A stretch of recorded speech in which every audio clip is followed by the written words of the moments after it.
So yun na nga mga Mars, another day, another vlog. Eto na nga mga Mars ko, ano pa nga ba ang gagawin natin as a tindera? Syempre, mag-restock na naman ang ating mga paninda at magkalkal ng kung ano-ano.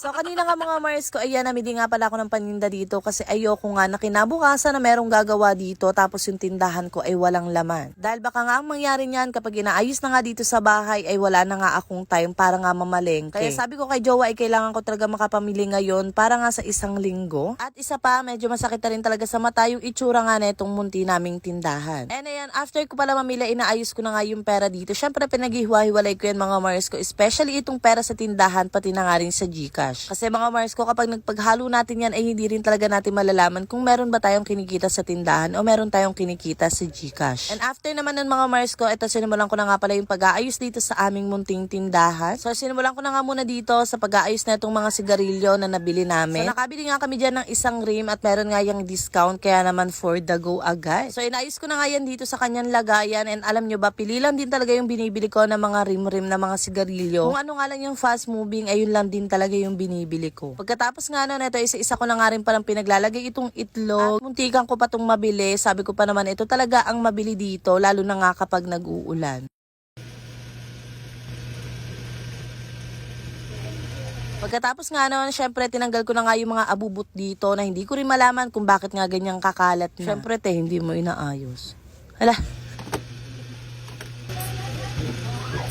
And then, ayan nga, ito na nga yung oras para nga ayusin ko nga itong aking mga paninda. So, bumili nga lang pala ako dyan ng iilang chichirya mga Mars ko. At dito nga susubukan ko na nga ipangbutas itong nail cutter na nire-request or tinuro nga sa akin ng iilan kong kasari kasi talagang wala na nga akong puncher dito sa munti naming tindahan dahil palaging nasisira. And in fairness mga Mars ko, talaga namang purpo. Ang bilis lang din talaga makabutas na itong nail cutter kaya naman for the go muna tayo dito. So, na-display ko na nga yung mga chichirya dyan at syempre ito namang mga magic syrup, mga gatas. So, pinagimay-himay ko na nga yan mga Mars ko para nga mailagay na nga sa kanya-kanyang lagayan.